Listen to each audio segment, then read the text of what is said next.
Hello, I'm Shane Johnston, Director of Schools in Jefferson County. I want to spend just a few moments in informing everyone of some initiatives and some updates on programs and things going on in the Jefferson County school system. First of all, a huge thank you to all of our teachers, employees, faculty, staff, and the community members and stakeholders that make Jefferson County a wonderful place to live and to be part of involved in students' lives and faculty. What a year it has been dealing with COVID and all the requirements that were put in place by state officials, health officials, and those things.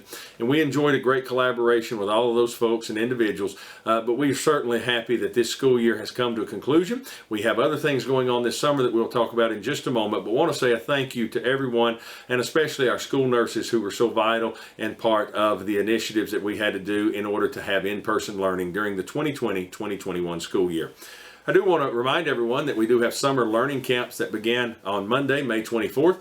Those have about 700 or so people in those in the K through 4, and then about 200 more are in 5th through 7th grade. We also have some 8th grade initiatives going to provide some additional summer help for our students as well.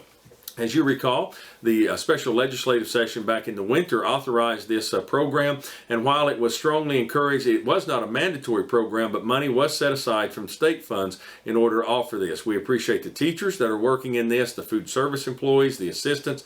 We also are offering bus service to make sure we can get as many students there as possible. Now, part of that legislation also called for an after-school tutoring program, and we asked the state if we could do that between Labor Day and Christmas rather than in the summer or any other time by just adding another hour to what's going on currently these 4 weeks that we're offering this program. The state did grant that, and we will have more information as we get closer to the start of the 21-22 school year, and we will be offering 1 hour of after-school tutoring at multiple sites throughout the county as part of this initiative to help address what the state calls learning loss. And we also want to point out that in many cases it wasn't learning that was lost, it was the lost opportunity and the non-acquisition of skills. It wasn't that we didn't get around to covering those things because students weren't in class in the spring of 2020, March, April, and May. So they started school back without many of those skills. Our teachers and families have worked so hard to try to get students caught up, and we're going to continue to do that, and it will take time, but we are confident that over the next few months and years that we will address that learning loss and that non-acquisition of skills. Those camps run May 24th through June the 18th, and we are excited to host those camps at all of the campuses that have grades K through 5 and or 6 through 8. Also want to remind everyone, and they're excited about the CTE and STEM Camp that's going on the campus of Jefferson County High School the week of May 24th. Students are involved in all sorts of activities, career exploration, and science, technology, engineering, and mathematics activities to help students as well. Also want to shout out to our high school CTE department. We appreciate Dr. Campbell and all the teachers and staff. Our students earned just shy of 700 industry certifications this past school year that just concluded. 691 certifications were earned by multiple students in various fields of study, and we appreciate the hard work. This number continues to go up each week as we focus hard not just on high academic standards of honors classes, AP, dual credit, and state dual credit, and all those things, but we also want to set our students up and families up to be successful citizens, and whether that's a 2-year college, a 4-year college, whether that's right into the workforce or perhaps military or a trade school, we're excited to help students be successful. And at the end of the day, we want students to be prepared and have options to pursue whatever career they feel like they need to do. Well, you might have heard some rumors as well about virtual school or virtual programming. As you recall, this year we started the year with about 1,800 students on distance learning. By the end of the year, most of those students had returned to in-person learning. We were down to about 650 or so students still on distance learning. However, the State Department has informed us that distance learning under the CLPs that were approved last summer in order to start school back in person, under those CLPs we were allowed to offer distance learning like we did this year. Now, we know in many circles that it produced some success rates, but there are also difficulties and challenges, and going forward the state has said distance learning will not be allowed to continue in the format around the state that they approved for the 2021 school year. You must have an approved virtual school in order to offer virtual learning. We are pursuing that information. That application is due June the 1st. One of the issues that we're running into is comparing a virtual school to a virtual program which already exists in multiple districts around the state.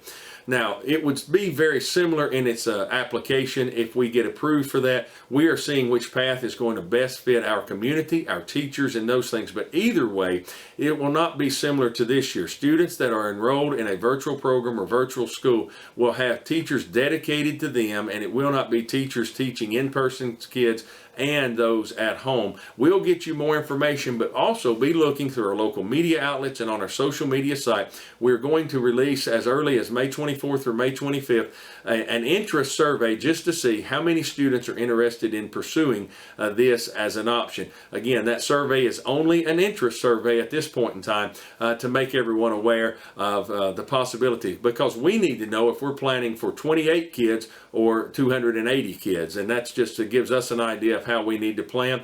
We do know that we do not plan to offer that for kindergarten. We feel like the in-person experience for kindergarten students and the skills obtained there is just really something paramount to the success of the child. So right now we're looking at offering that virtual program or school for grades 1 through 12. And again, there'll be much more information in the very near future, and we will do a separate release and video on that when we get more information.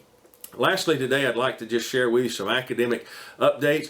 First of all, we are strongly committed to the academic success of all of our students. We want them to have a high quality educational experience, whether they're no matter the path of study, and certainly beginning the first day they come in pre-K and or kindergarten. So when we think about that, we want to let you know that you've no doubt heard a lot about federal money and stimulus money or ESSER money that's out there. And I wanted to let you know that we also have a survey that went home in your child's report card that also is available on our social media sites, that you can click on that and help us guide the decisions that are to be made on that. But a big portion of that is also between the ESSER 1, the ESSER 2, and the ESSER 3 funds have been set aside for academic improvement. Now, there are other allowances that are provided for facilities and renovations that affect impacted by COVID, such as HVAC, roofing, building envelope. But I wanted in this call today to focus on some of the things that we're looking at and have already done. Of course, you know, each child had a device brought home this year and was available. That was through some of that federal money. We also are looking at this establishment of a virtual school or program with some of that federal money as well. But we also are looking at putting extra kindergarten, first and second grade instructional assistants in every classroom or part of a day. We're looking to try to get that ratio to where there would be an assistant shared among 3 teachers in a grade level, to where 2 hours a day of that instructional assistance time would be small groups to focus on literacy and learning and those type things to help.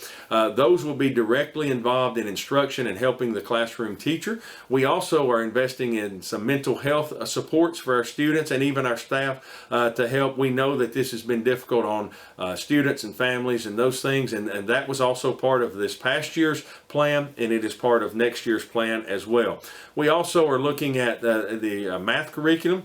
For several years, our math teachers have been teaching, and they have done a great job of pulling in lots of multiple resources, but that is also very time consuming, and it can provide some differences in what's being taught. And we're answering that call that we've heard over the years to provide them with one solid, good K through 8 math curriculum for the next couple of years that will help our students as well. We have chosen a vendor for that directly aligns to the Tennessee state standards, and it also ties into the benchmark assessment that you all know that our kids took this year in iReady. And then also there is that iReady component where each student has what's called My Path, where they can log on and it meets students where they are in ELA and math, and it helps those students going up. It keeps them progressing on an upward trajectory, so it can help move kids as far as they need to be moved forward to where everybody has that. So that's all directly related to the students there as well. And then also we are going to invest some money in professional development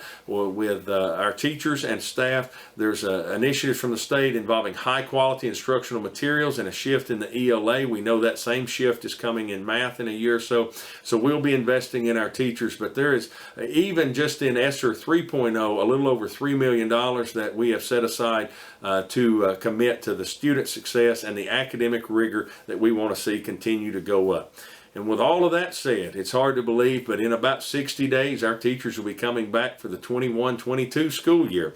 And we will get you more information throughout the summer on plans for 21-22. We're looking forward to it being much more of a traditional year as we plan for 2021 and 2022 school year. So again, we want to thank you for your support. We are looking forward to providing academic services for students this summer. And again, we are already making plans and looking forward to the beginning of 2021. But in the meantime, we encourage everyone to get some rest and be refreshed and renewed and enjoy this summertime. And we look forward to helping you any way we can to make Jefferson County schools and your students successful each and every day. Have a blessed day, a blessed week, and a blessed summer. And we're here to help you any way we can. Just contact us throughout the summer here at Central Office by phone or by email. Thank you, and thanks for all you do.